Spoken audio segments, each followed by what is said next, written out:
My mother grabbed Patrick's wrist, pressed his hand against my pregnant sister's stomach, and told 60 people he had agreed to become her baby's father.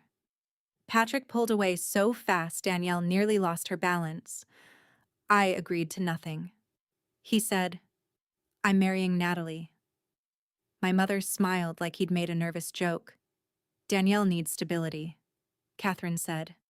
"You already care about Rosie. This baby deserves a father too." Then she looked straight at me. "Give your sister the ring." The room went silent. Danielle stood beside her with one hand under her belly, wearing the soft little smile she used whenever someone else was about to pay for her choices. Patrick stepped closer to me. Catherine raised her voice. "Natalie has always been the strong one. She'll recover. Danielle has already suffered enough." That was how my mother worked. She wrapped cruelty in calm words and waited for everyone else to call it kindness. If she smiled while taking something from you, she expected you to thank her for making the decision easier. I slid my hand behind my back. "Patrick isn't a donation," I said. "Rosie isn't bait. And my life isn't yours to hand out." Catherine slapped me. My cheek snapped sideways.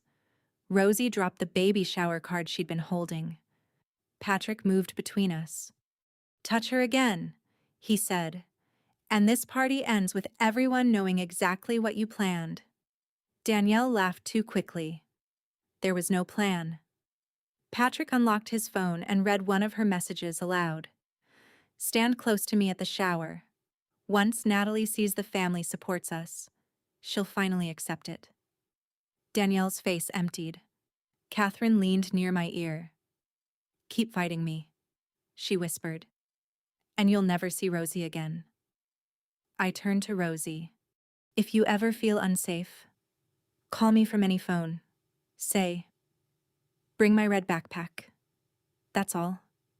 Then Patrick took my hand, and we walked out while my mother was still trying to explain the slap. "I'm Natalie Parker." I was 32 that afternoon, and I taught 5th grade at a public school outside Charlotte. Kids tell the truth in strange ways, sometimes with words, sometimes with silence, sometimes by repeating a sentence that sounds too polished for their age. Rosie had been doing that for years. When she was 7, Danielle forgot to pick her up from an apartment complex after a birthday party. Rosie sat on the curb with her backpack between her knees until the sun went down. I found her there. Danielle arrived almost an hour later and blamed traffic. "You're making this dramatic," she said. Rosie's hands were shaking so hard she couldn't open the car door. They called me dramatic then. Years later, that forgotten pickup would sit in a case file with dates, messages, and the name of the neighbor who stayed outside with her. The next year, Rosie came to school without lunch 3 times in 1 week. I confronted my mother. Catherine folded her arms. "Danielle is overwhelmed. You work at the school. Handle it." So I did. I packed extra food every morning. I kept granola bars in my desk. Rosie started checking my classroom before lunch, just to make sure I was there. My mother called that family helping family. I called it a child learning which adult would remember her. Then came the emergency room. Rosie split her chin after Danielle left her with a boyfriend no one in the family had met. The hospital called every number on file. Nobody answered until they reached me. I paid the bill, stayed beside her while the doctor closed the cut, drove her home with a towel under her chin. Catherine later demanded an apology because I had embarrassed Danielle by asking where she'd been. That apology never came. Neither did the money. The dollars mattered less than the pattern. I bought shoes, school supplies, medicine, and more dinners than I could count. Rosie started keeping a red backpack packed beside her bed.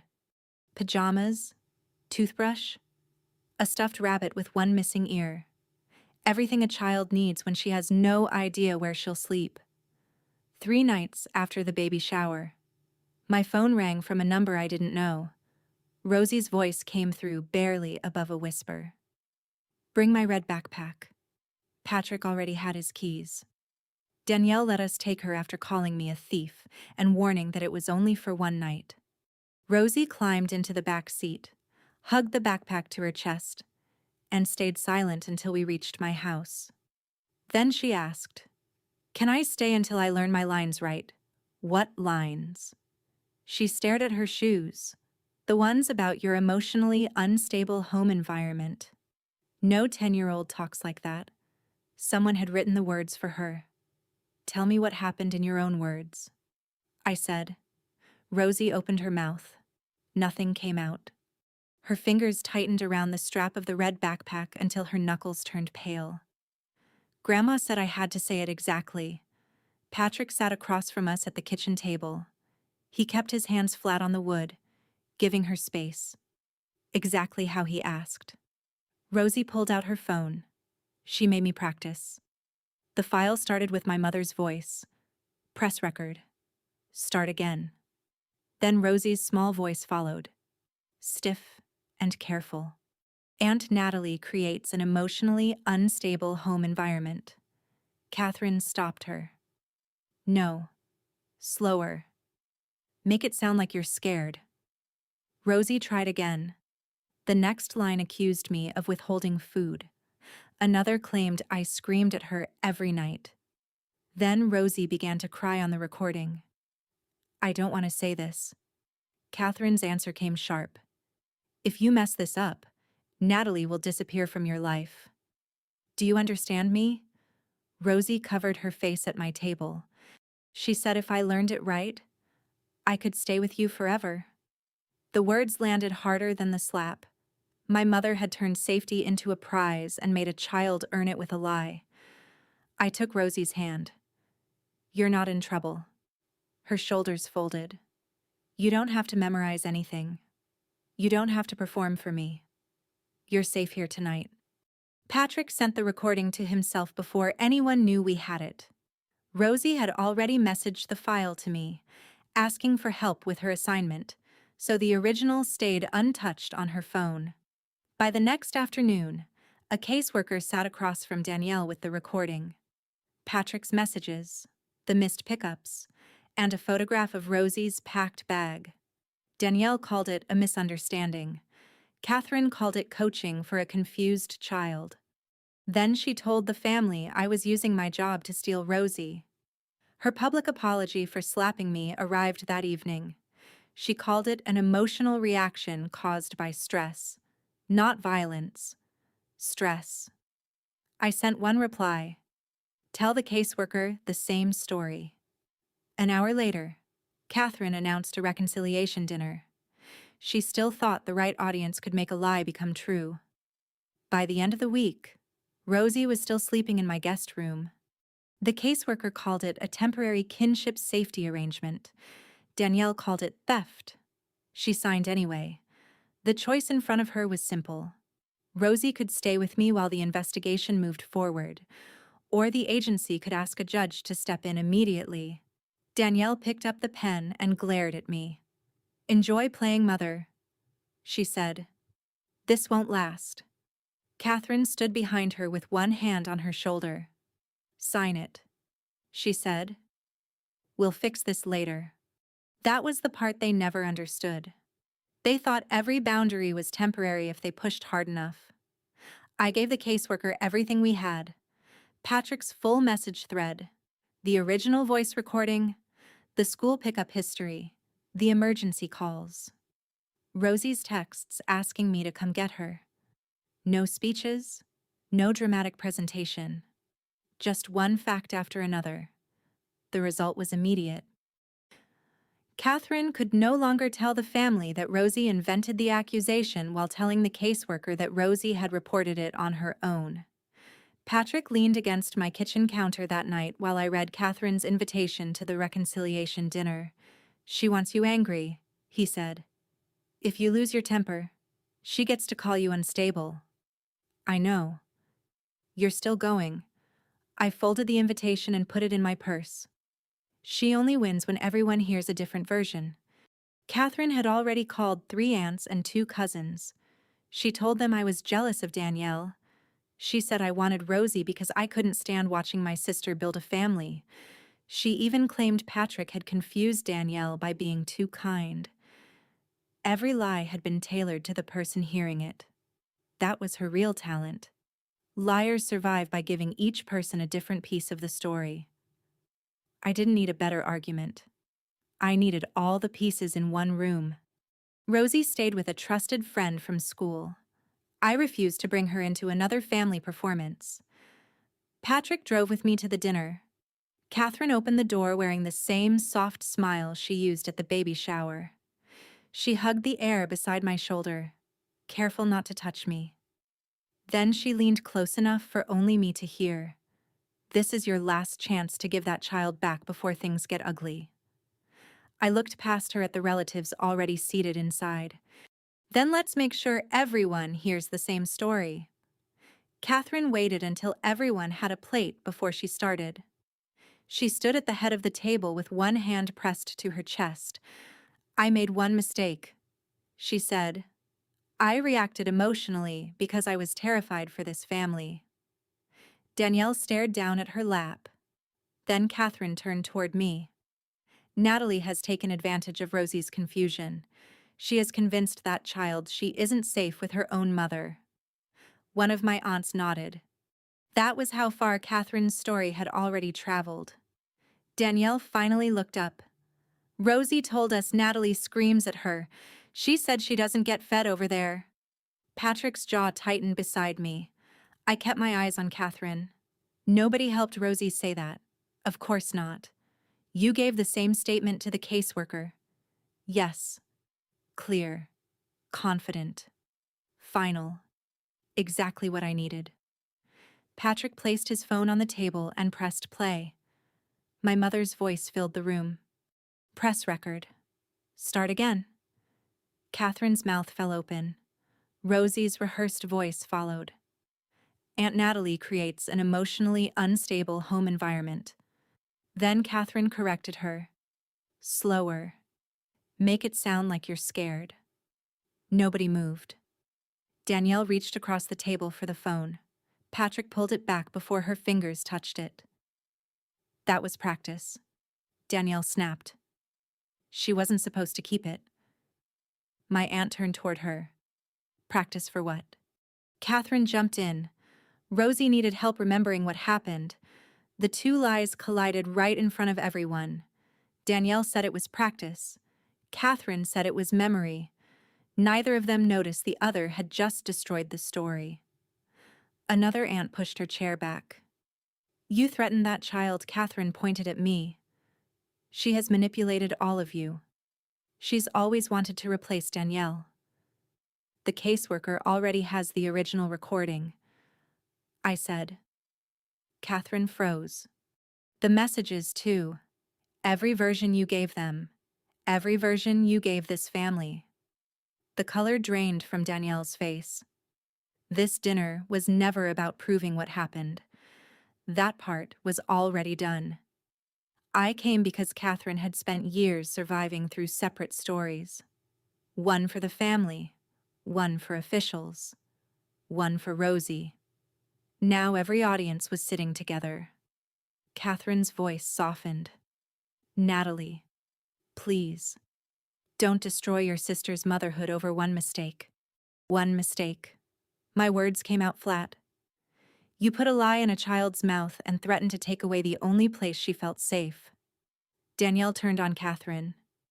"You said this would work." Catherine snapped her head toward her. "Stop talking." "You said Patrick would leave her once everyone believed Rosie." The room shifted. Not loudly. Just enough. People stopped looking at me like I was the problem. Catherine kept saying my name. Like she could still pull me back into line with it. I stood. "You don't get my fiancé because Danielle destroyed her relationship, and Danielle doesn't get to trade her daughter for a replacement father." Catherine's face cracked. Then she changed. Her shoulders dropped. Her voice trembled. She apologized. She said she accepted the temporary placement. She told everyone she wanted peace. For 10 days. She stayed quiet. Then Danielle demanded Rosie back. That same afternoon, Catherine showed up at Rosie's school with Danielle on speakerphone, claiming a mother's verbal permission overruled the safety plan. It didn't. The front office checked the active record and refused to release Rosie. Catherine demanded they bring her out. The counselor spoke to Rosie privately, then returned alone. Catherine started pounding the security glass. Make her say what we practiced. Every person behind that desk went still. Danielle ended the call. The school resource officer stepped forward and told Catherine to leave. She refused. He gave her a formal trespass warning and escorted her off the property. No handcuffs, no dramatic rescue, just a visitor log, security footage, a recorded phone call, and one more official report added to the case. Catherine had spent years using confidence as proof. At that school, confidence finally became evidence. The consequences came in stages. Rosie stayed with me under the temporary kinship arrangement. She kept the same school, the same teacher, and the same little desk near the classroom window. A few weeks later, the judge granted me temporary custody while Danielle entered a reunification plan. Her visits became supervised. Every conversation centered on Rosie's needs, not Danielle's anger. Catherine lost access first. Her name disappeared from every school pickup list. The assault at the baby shower, the threats, and the school incident led to a stay-away condition covering my home and workplace. She wasn't sent to prison. She lost something she valued more. People stopped taking her word as proof. Danielle gave birth several months later. Patrick's name never appeared on any document. He wasn't the father, and no amount of family pressure could make him one. Child welfare workers reviewed the baby's safety separately. Danielle called me twice, asking me to help until things settled down. I gave her the caseworker's number. That was all. Patrick stayed beside me without trying to become Rosie's replacement father. He drove her to counseling when I had parent conferences. He learned how she liked her toast. He waited for her to trust him. We postponed our wedding. Rosie needed a home that stayed still before she needed another ceremony. For the first few weeks, the red backpack slept beside her bed. Then it moved to the closet. One morning, I found it empty. Rosie had put her pajamas in the dresser, her toothbrush in the bathroom, and the stuffed rabbit with one missing ear on her pillow. Months later, Patrick and I married in the backyard. Rosie carried flowers down the aisle. The backpack stayed inside. That evening, she set 4 plates on the table. One for me, one for Patrick, one for our friend who had kept her safe during the family dinner, and one for herself. She pulled out her chair and sat down without asking how long she could stay. That was when I knew she finally believed the answer. As long as she needed. For years. Catherine's power came from saying cruel things calmly. She called control concern. She called surrender generosity. She called Rosie's rehearsed lie a memory. And because she spoke first, everyone else had to defend themselves inside her version of the truth. That was the trap. People like Catherine rarely begin with something outrageous. They start small, cover one bill, cancel one plan, forgive one insult, protect the person who keeps causing damage, stay quiet so the family doesn't look bad. Each time you give in, they learn that pressure works. I used to think strength meant carrying more than everyone else. Now I know real strength can look like setting something down and letting the person who created the mess face it. 3 rules stayed with me. First, a sacrifice stops being loving when someone else believes they have the right to assign it. Second, never fight only inside the story created by the person attacking you. Catherine wanted private arguments because private words could be twisted, records, witnesses, and her own voice ended that. Third, Protecting a child does not mean claiming ownership of them. Rosie needed safety, choices, and adults who listened. She did not need another person deciding her future without asking. Peace wasn't instant. Rosie still missed Danielle. Some visits left her angry. Some relatives told me to forgive Catherine because she was still my mother. Blood explains who you came from. It does not decide who gets access to your life. The clearest sign of healing was never the court order or the school report. It was Rosie setting her own plate at our table. She stopped asking how long she could stay. So here's what I want you to think about. Who became angry when you stopped being useful? And what did their anger finally teach you about the difference between being needed and being loved?